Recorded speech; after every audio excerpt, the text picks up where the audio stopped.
4 new SPAC deals that were announced today. So going to try to get through all of these guys. So up first, we have ticker AONE announced a deal with Markforged. This is a leader in additive manufacturing. So similar to a desktop metal here, they project revenue of $88 million in 2021 and $122 million in 2022. $1.66 billion valuation on this deal. We'll dive into that one, maybe a different day. I don't have all the details on that one in front of me. And we have RTP. They announced a deal with Joby Aviation. This is an electric vertical takeoff and landing aircraft company. A couple of companies in that space are going public via SPAC. This one being done at a $4.6 billion valuation. This is the SPAC from Reid Hoffman and Mark Pincus. So they're working on, the Uber of the skies, and notable here that Uber is an investor in the company. So they've done over 1,000 test flights over the last 10 years. They're going to have a pilot and 4 passengers in their aircraft, which they expect to launch commercial passenger service in 2024. So it can travel 150 miles at speeds of up to 200 miles per hour.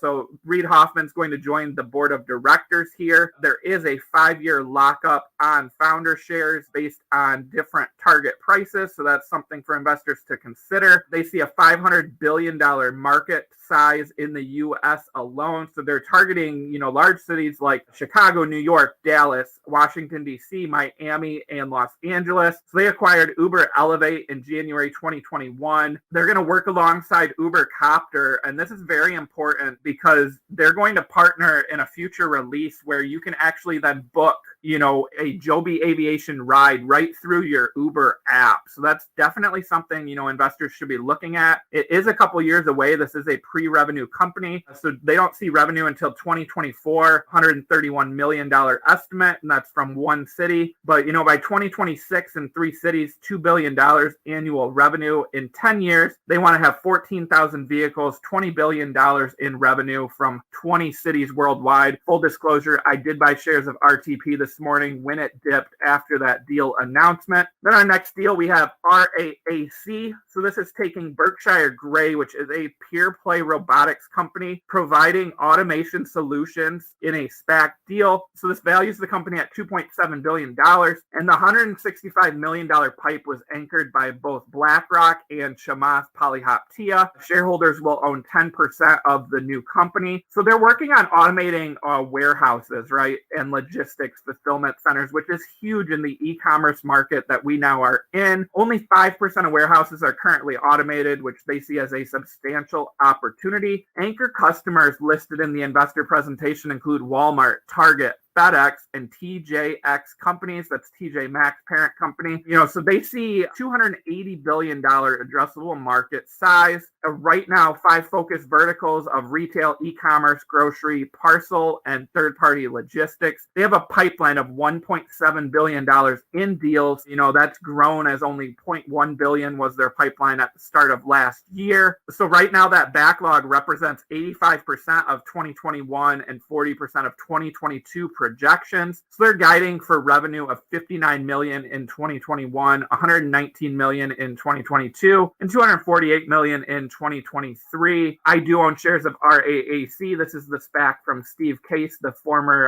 CEO of AOL. And again, Chamath Palihapitiya in on the pipe of this logistics and AI robotics solution company. It was also founded by the chief technology officer from iRobot. So that's another notable mention there. And then turning to our 4th deal, we have RMGB. So this is Rmg Acquisition Corp II. They're taking India's largest renewable energy company, that's Renew Power, public in a SPAC deal worth $8 billion. $885 million pipe includes BlackRock and Chamath Palihapitiya. I do own shares of RMGB. Existing shareholders include Goldman Sachs, Canadian Pension Plan Investment Board, and the Abu Dhabi Investment Authority. 100 operational utilities across wind and solar energy in India. They're the largest player there. They're the 12th largest player worldwide. They were the first to hit 1 gigawatt and 2 gigawatts in India. They're the only ones there currently to have 5 gigawatts of operational capacity. So their capacity right now is split 52% wind and 48%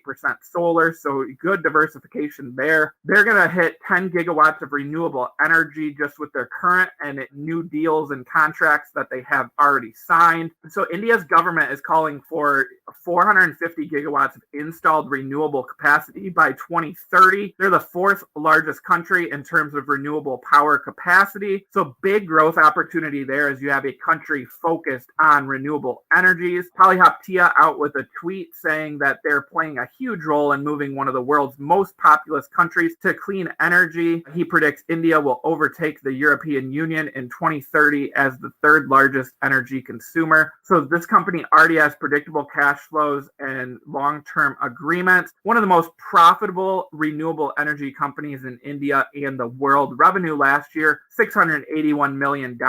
They are profitable and they see revenue hitting 1.33 billion in fiscal 2023 with compounded annual growth rate of 25% from 2020 to 2023, which is ahead of many of their peers, including Next Era Energy, one of the leaders in North America. So that's what I've got for headlines in those 4 new deals.